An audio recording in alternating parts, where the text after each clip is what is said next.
Good morning, student. Let us do The Merchant of Venice, Act 1, Scene 1. In yesterday's class, I completed up to this dialogue of Salarino. Let us move to the next dialogue of Salarino. So, let me read the dialogue first. Believe me, sir, had I such venture forth, the better part of my affections would be with my hopes abroad. I should be still plucking the grass to know where sits the wind, peering in maps for ports and piers and roads, and every object that might make me fear. Misfortune to my ventures out of doubt would make me sad. Now over here, Salarino, these people have come over here to convince Antonio. After coming here, they felt that Antonio was depressed. So they are trying to make him feel better, feel relaxed. Okay, that is what you had seen, what Salarino had said yesterday.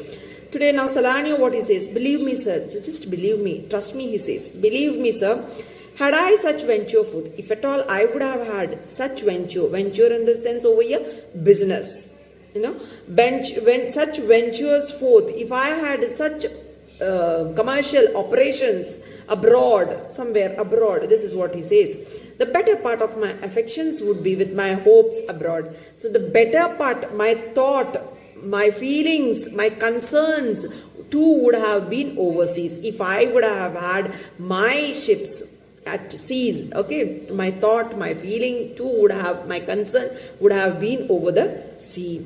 I should be still, so he says, I should be still plucking the grass to know where sits the wind. Then what I would have done, I would have plucked the grass, the blade of the grass. I would have folded it in my hand.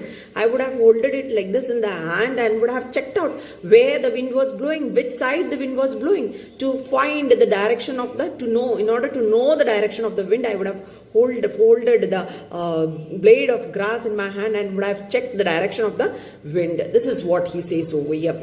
Peering in maps for ports, not only that, so you can understand from this, so total concentration, full concern will be about the ship. He will be throughout thinking about the ship. This is what you can understand. Peering in maps for ports and piers and roads. I would have been looking in maps. I would have checked out in the maps. For what? In search of ports, where there is nearby port, anywhere close to the seas. Okay, and piers and roads, I would have checked out for.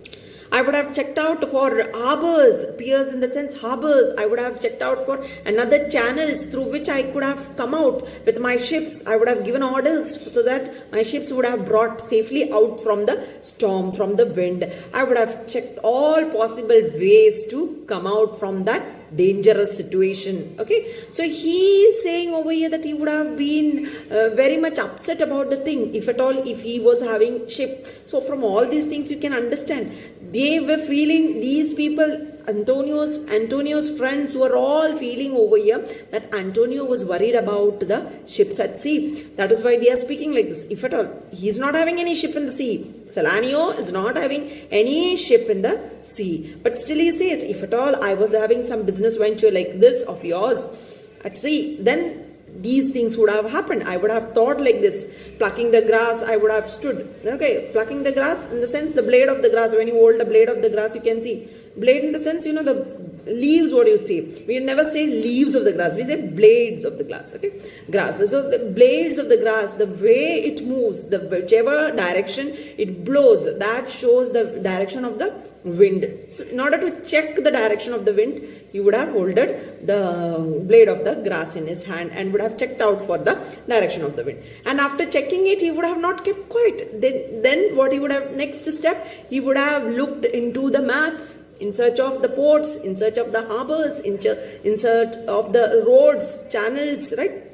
So this is what he said. And every object that might make me fear, misfortune to my ventures, out of doubt would make me sad. And every object and everything, okay, everything all around whatever related to my ships, whatever in relation to my ships all around, whatever I see will make me scared, he says, okay, will make me afraid of them. Then misfortune to my ventures will remind me of the dangers to his ventures, danger to his business. Out of doubt would make me sad, and this would have made me sad. This is what he speaks over here. This is what he's saying about his point of view. Okay, if at all he was having such business ventures over the sea, then this would have been his thoughts. These would have been his feelings. Okay, that is what he expressed. Now let us move to Salarino, the next dialogue of Salarino over here. So this was about Salanio. Earlier you saw Salarinos. Back again we are coming to Salarino. Salarino says, "My wind cooling my broth would blow me to an ague. When I thought what harm a wind too great at sea might do, I should not see the sandy hourglass run, but I should think of shallows and of flats, and see my wealthy Andrew docked in sand, wailing her high top lower than her ribs, to kiss her burial. Should I go to church and see the holy edifice of stone, and not bethink me straight of dangerous rocks, which touching but my gently vessel's side would scatter all her spices on the stream, and robe the roaring waters with my silks? And in a word, but even now worth this, and now worth nothing. Shall I have the thought to think on this, and shall I lack the thought that such a thing bechanced would make me sad? But tell not me, I know Antonio is sad to think upon his merchandise." So this is what Salarino says. "My wind cooling my broth." When you blow the broth, that is the soup, right? So Salarino says when he is about to drink the soup, and when he blows the soup, hot soup, when he blows it with his breath, when he blows when he feels the breath, the wind from himself would blow me to an ague. This wind of his, okay, the breath of his will be shivering. Okay, so it will make him have a feeling of fever, right? So when you get fever, what happens? You shiver. So a sort of feverish feeling you will be having. This is what he says. When I thought, what harm a wind too great at sea? So when he blows, he feel the wind. So there he reminds about the wind at the sea. Okay, that is what is making him shiver. That is what is making him scared. That what harm a wind too great at sea might do. So there he can imagine, just can think about what harm the wind will make, the harm that the wind will make at the sea to the ships. So again, he is also speaking in terms of the ships. He is speaking in terms of his business ventures. If at all he was having business ventures at sea, what will be his attitude, or what will be his feeling? That is what you can understand from here. What harm a wind too great at sea might do. I should not see the sandy hourglass. So that is one thing. So when he is blowing his broth, that is his soup, when he is blowing his broth, with the breath of his own, he will be shivering, and with that feverish feeling, he will be just remembering about the dangers of the storm, the wind at sea. Okay, so that is one point. Second thing you can see, I should not see the sandy hourglass run. So whenever he happened to see the sandy hourglass. Now what is the sandy hourglass? In olden times, they were not having watches or clocks like how we have today. So we now refer the time, we just go pip in the clock, or we check out on our watch and we see the time, right?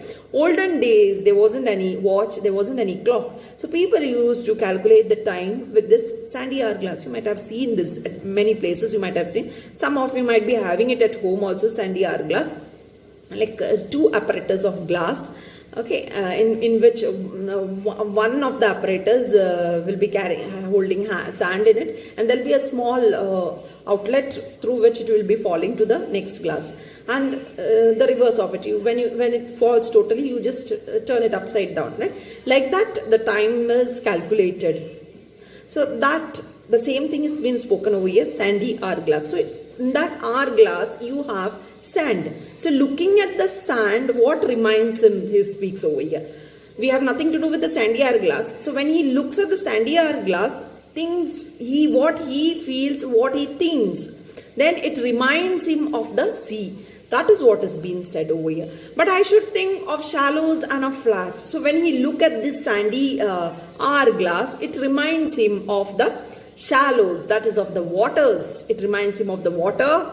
That is about the sea. It reminds him of the sea. It reminds of him the flats, of the sand banks. the banks of sand. That it reminds him. This sandy hourglass reminds him. And see my wealthy Andrew docked in sand. So this reminded him of his rich Andrew. Wealthy Andrew means richly Andrew. Now what is this Andrew? Andrew means it's a Spanish ship in olden times that was in somewhere in 1596. Okay, in those days they had a ship called as Andrea. The Spanish ship it was. It was captured by the British. It was captured in that was in the 16th century. The story is about 16th century. Andrea was a cargo ship that was captured by the British, and from that time onwards all the cargo ships means the ships in which you have the passenger ships, you have the cargo ships. So these cargo ships means in which you carry the things, okay, so only goods you carry in it, you don't carry people in it. So those ships are called as cargo ships. So over here Andrew is a reference given to cargo ships. So nothing to do with the Spanish ship. So from that time onwards, all the ships were called as Andrews. That is how the Andrew docked. Here, no, it's not about any human reference given over here. Andrew is a reference given to the ship. That is why they called their cargo ships as 16th century. They called their cargo ships. Now you have, for all the ships, you have different names. So we don't use these names and all. So those days they called cargo ships as Andrew. So that is what is being said. Wealthy Andrew. So wealthy Andrew in the sense richly Andrew. Why richly? I told you earlier. These cargo ships will be carrying all expensive items in them, like spices, then silks, okay, costly things in them. That is why they are called as richly Andrew. So here also he is addressing like that. This will remind him of his richly Andrew. That is his cargo ship docked in sand. So his richly Andrew docked in sand is racked in the sand, racked on the shore, broken down on shore. This is going to remind him. Veiling her high top lower than her ribs. So, you know, olden ships are not like the modern ships, I told you. They were having sails, isn't it? So, those olden days ships, 16th century ships and all, you might have seen the pictures, isn't it? They'll be having some pointing out mast and all in the ship and the sails attached to it, all those stuff you might have seen in the pictures, right? So, about them, veiling her high top lower than her ribs. So, these mast of the ship, the mast which is pointing out on top of the ship, that will be dipping down, touching the ground. Then when the ship is wrecked, it will be totally falling down, right? So when the ship falls down, this mast will be touching the sand, the soil. That is what has been said, to kiss her burial. At the burial time, what happens? One is buried in the sand. So same thing is happening to the ship over here. The mast will be buried in the sand, and the side will be almost touching the, more than the side of the ship, the mast will be inside. So you can just imagine the state of the ship. The ship will be, the side will be lifted up on top and the mast will be pointing down on the ground, somewhat in this position. The ship will be lying down, right? So that is what he is imagining over here. So two things you saw, when he is blowing his broth, his soup, what he remembers, that is what we had seen. When he sees the sandy hourglass, what reminds him, that we saw right now, he remembers of the wealthy Andrew and how it is racked, how it will be lying on the shore with the mast deep buried in the sand. So these two things we have seen already. Now see the third thing. Should I go to church and see the holy edifice of stone? Third thing, even when, so you can just imagine every time these worries he will be having. That is what is focused over here. It's least important about what is said, spoken about sandy hourglass, what is spoken about the broth, or maybe of anything else over here. Okay, the third point, that is about the church stone. Okay, thing important is every time, whatever he is doing, every moment, the thoughts bothering him will be about his ships, okay, about his ships at sea. So that is much more effective. That you have to concentrate over here. Got it? So here, now the third case is, should I go to church? So whenever I go to the church, that is what it's saying. Should I go to church means whenever I go to the church and see the holy edifice of stone, and when I see the holy building made of stone, the church building is spoken over here. When he goes to the church and when he see the holy building of the church, what reminds him? So what is it made up of? It is made up of stone. So this, looking at the stone, what he remembers is about the stone, the perilous rocks in the sea, right? So that is what. And see the holy edifice of stone, and not beating me straight of dangerous rocks. So this reminds me, and not beating me straight. This reminds me, when I see the building of the made of stone, the holy building of stone in the church, that reminds me straight of the dangerous rocks, of the perilous rocks at sea. This is what he speaks over here. Which touching but my gently vessel side. And what about the rocks? So this is the incident, like how the Titanic incident is a different case with the iceberg. So same situation in the sea, in the ocean, you can have the rocks. So he's remembering the rocks, these dangerous rocks, these perilous rocks. So what will happen? Which touching with but my gently vessel side, touching in the sense when these rocks collide, when it happens that they collide with my ship, what happens? Which touching but my gently vessel side. So if it collide by the side of my ship, then what will be the situation? You can just imagine. It will be scattered into pieces. The ship will be racked. It will be broken into pieces. So that is what is being expressed over here. Which touching but my gently vessel side would scatter all the spices on there. And not only the ship will be in pieces, the things in the ship will be all scattered on the sea, right? So that is what would scatter all as spices on the stream. The spices will be all flowing on the stream of the sea. That is what is being said.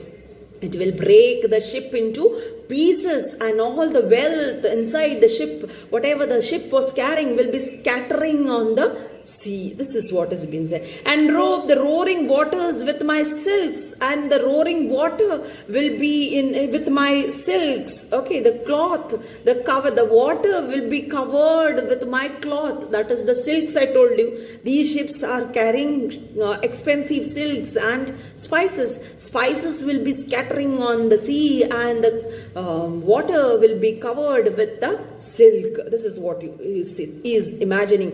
This is what, when he sees the church building, when he sees the stone of the church building, this is what reminds him about the dangerous rocks in the sea.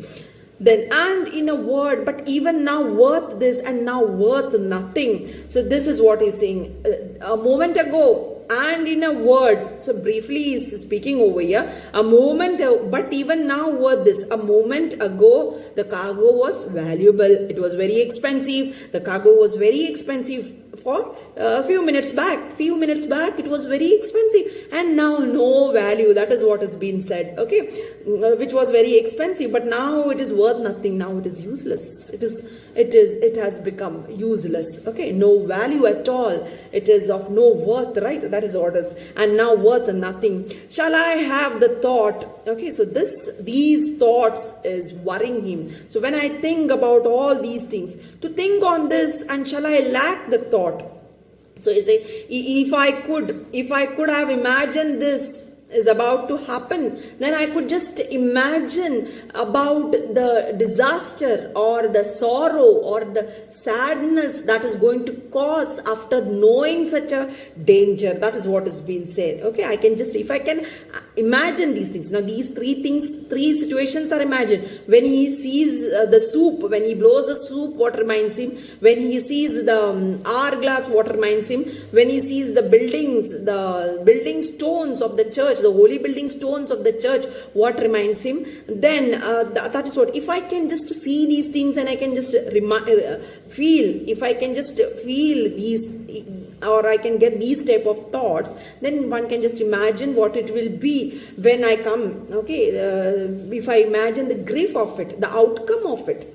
So I will be very much sorrowful about it. That is what has been said at this point over here. That such a thing chance would make me sad, and this is definitely such a happening. The outcome of it, such a disastrous outcome, the situation that I will be, the sadness, the sorrow, the grief that I will be going through, you can just imagine what it will be. So that is what he says. But tell not me. So there is no need to tell me. Don't tell me about it. I know, Antonio, I can just understand your feeling. So if I can just have these thoughts, these dangerous thoughts, or if I can have some sad thoughts like this, then there is no need to tell me at all. I can just understand Antonio's situation. This is what he says.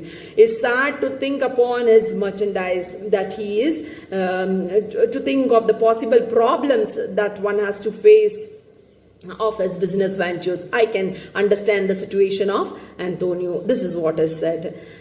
Thank you very much. I will continue in the next link of mine.